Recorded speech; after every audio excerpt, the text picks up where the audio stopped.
Et salut les bichons, bienvenue dans cette nouvelle pause café, j'espère que tu as la forme et que tu t'éclates sur plein de beaux projets. Aujourd'hui, l'outil que je vais tester, il est mis à dispo par notre partenaire Outils des Pros. C'est un petit outil mais qui va pouvoir nous sortir de bien des galères, c'est un Dremel, allez, générique.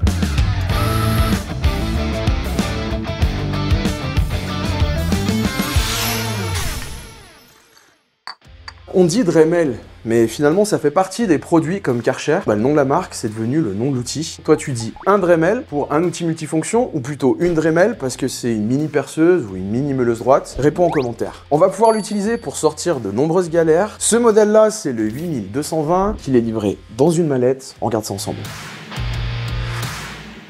Je te récupère du coup la boîte dans laquelle c'est livré.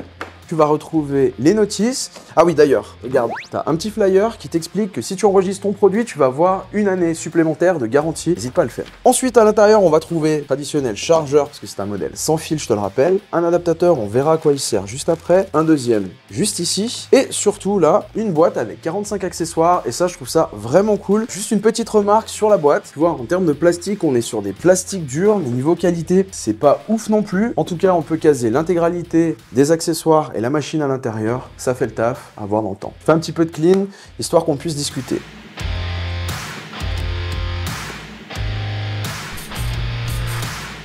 Niveau poids, on est sur 600 grammes. Dessus, tu vas retrouver des batteries en 12 volts. Celle-ci, elle fait 2 ampères-heure. Petite particularité, sur ce kit-là, on n'a qu'une seule batterie. Donc, il va falloir oublier le travail en continu. Forcément, lorsque tu auras épuisé celle-ci, il va falloir la replacer sur son chargeur. Je t'avoue, quand je l'ai vue, je me suis dit qu'elle ressemblait étrangement à une Bosch. On a exactement la même empreinte. Par contre, sur le dessus, on n'a pas le même cache, donc ce sera pas compatible. C'est dommage. On a un moteur à charbon. Il va falloir passer sur un autre modèle pour passer sur du brushless. Et tu vas pouvoir faire varier la vitesse de 5 à 35 000 tours par minute.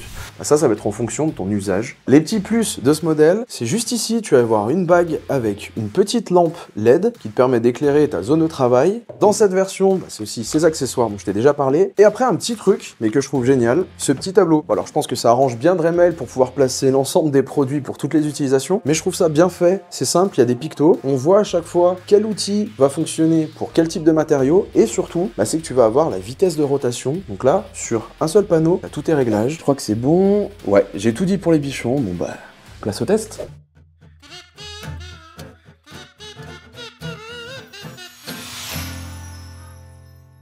Ce que je te propose de faire pour ce test, c'est une petite réalisation. J'ai besoin d'un couteau pour pouvoir ouvrir les divers cartons qui arrivent à la pause café. On va s'attaquer déjà à la lame. J'ai un morceau de fer plat classique. Juste ici, j'ai fait un premier débit plutôt grossier avec une meuleuse. Maintenant, pour pouvoir aller détacher tous ces petits bouts-là, on va monter un disque à tronçonner directement sur notre Dremel et voir ce que ça donne.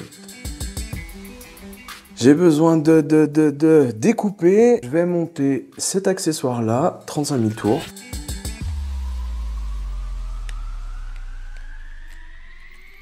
Un disque à tronçonner comme ça, c'est un abrasif. Il a l'air d'être renforcé avec de la fibre de verre. Et là, on a un système de blocage rapide. Et voilà. On vient serrer ça là. On tourne. Et là, c'est verrouillé. Simple, efficace. On va monter l'ensemble sur la machine. Ici, on va avoir un petit bouton qui permet de bloquer l'axe et de pouvoir libérer le mandrin. Donc là, on vient le desserrer.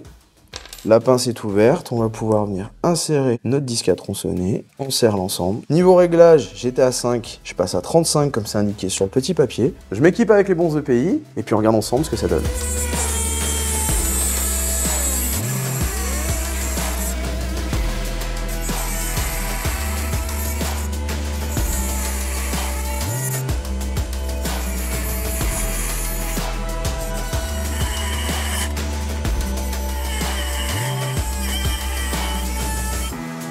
Alors ça, c'est pas normal. Là, t'as l'abrasif qui s'est détaché de la flasque qui vient le maintenir. Bon écoute, il y a peut-être un problème sur ce disque-là. Ce que je fais, je change de disque et puis on recommence. En tout cas, après, pour la coupe, ça va nickel.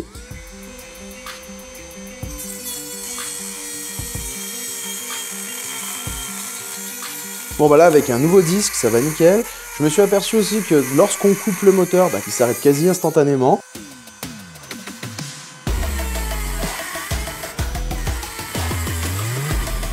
On arrive à bien progresser dans l'acier, c'est quand même de l'acier qui est relativement épais et ça c'est grâce en fait à la finesse du disque. Comme on vient enlever très peu de matière et qui tourne assez vite, bah, les coupes se font vraiment bien. On vient libérer ça et on va mettre à la place notre rouleau avec l'abrasif. Donc là le système il est tout simple, il est super ingénieux. Tu as un morceau de caoutchouc qui est pris en étau avec 2 rondelles et une vis. Tu vois, juste comme ça, on va venir rentrer l'abrasif et pour le verrouiller, quand on va visser, ça va venir comprimer le caoutchouc et forcément, il va gonfler et venir en appui contre l'abrasif. C'est bien serré, comme tu peux le voir. Et surtout, bah là, je vais mettre face à moi le dessin pour que je puisse vraiment suivre la forme. Donc je change de côté et je viens bloquer ma lame.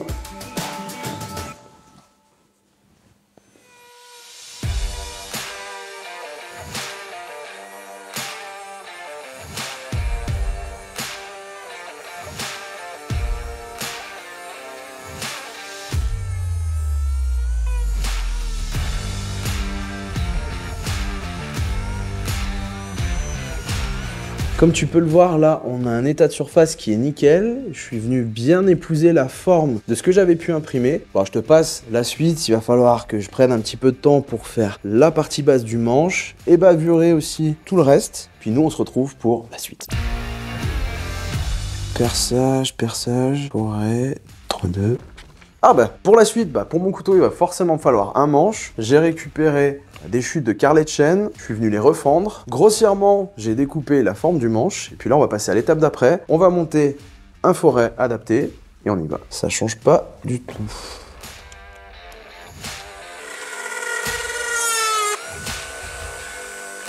Faut faire une peu un peu,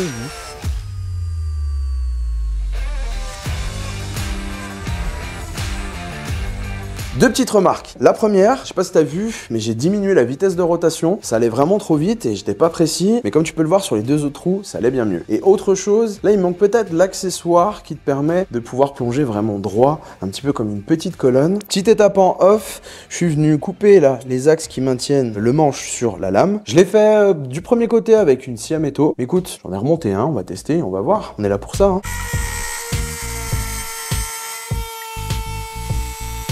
Bon alors 2 choses, sur la première découpe c'était nickel et c'était beaucoup plus simple que de le faire à la main. Sur la deuxième découpe, forcément l'abrasif a réduit en termes de diamètre, donc j'avais pas assez de distance pour pouvoir venir couper intégralement l'axe. Je termine avec ça et puis nous on enchaîne. Les bichons on se retrouve, il y a eu quelques étapes entre ce que tu m'as vu faire juste avant et maintenant. Là regarde, j'ai une petite marque d'échauffement, bon rien de grave, c'est une partie qui va être retirée juste après. J'avais pas assez de longueur, tu vois, au niveau du disque. Bref, c'est les off. Maintenant, on se retrouve pour tester cet accessoire. Là, ce que je fais varier, c'est la profondeur directement du ponçage. Le but, c'est de venir m'appuyer sur la partie en acier qui, elle, est plus dure pour pouvoir venir creuser que la partie haute. Ça se fait via cette molette et ce réglage. Je verrouille.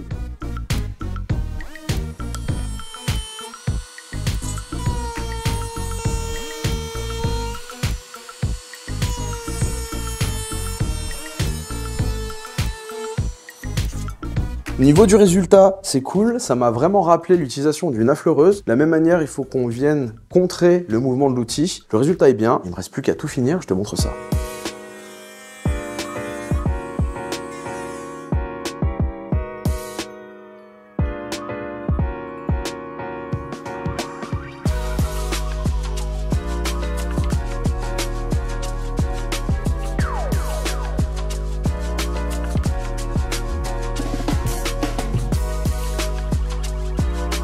Là, on a pu vraiment suivre la lame, le tracé. On a ramené le bois directement à fleur. Je suis assez satisfait du résultat. Pas forcément du couteau, hein, il est loin d'être parfait, mais de ce qu'on arrive à faire avec ce petit outil. Nouvelle fonction, nouvel usage, donc forcément, nouvel accessoire à monter sur la machine. Là, on va monter des petits patins comme ça en feutre. On va venir fixer l'ensemble, comme ça.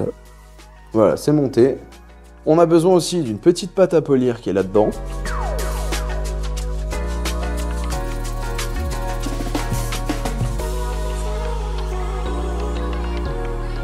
Je pense que j'aurais d'abord dû poncer super fin la soie pour avoir déjà quelque chose qui est pas rayé. J'aime bien cet esprit un petit peu brossé là, dans ce sens-là, avec une partie qui reste encore brute et mate ici, et l'autre partie qui est un petit peu polie. Pour moi, une nouvelle fois sur cette utilisation, c'est validé aussi. On va se tenter un dernier truc et après on se retrouve pour le bilan. Alors, petit bonus, j'aurais aimé graver une petite inscription. Pour ça, je vais monter cet accessoire-là. Il se présente comme ça.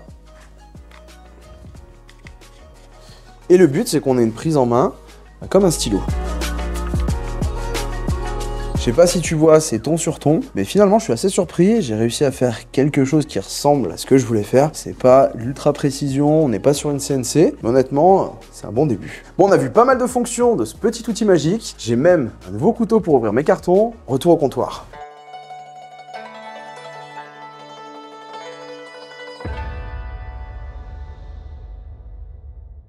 Les bichons, on se retrouve pour faire le bilan de ce Dremel 8220. Allez, on attaque tout de suite avec les points qui m'ont gêné. Le premier, c'est le fait d'avoir une seule batterie. Comme tu peux voir, elle est en charge, on va pas pouvoir bosser en continu. Autre point, c'est le prix et la durée de vie des consommables. Le disque à tronçonner a tendance à s'user un petit peu vite, de la même manière que les petits abrasifs. Maintenant, au niveau des points positifs, premièrement, c'est une référence dans ce type d'outil-là. Cette marque Dremel, elle est vraiment incontournable. Autre chose, avec la quantité d'accessoires qui sont disponibles au catalogue chez Dremel, tu vas forcément trouver une solution à ton problème. Enfin, dernier point, le fait d'avoir une machine qui est relativement compacte, elle va pouvoir aller là où d'autres outils ne pourront pas. Avec tout ça, on arrive à la note globale de 17 sur 20. Je te laisse voir le détail juste au-dessous. Et nous, on passe au café gourmand.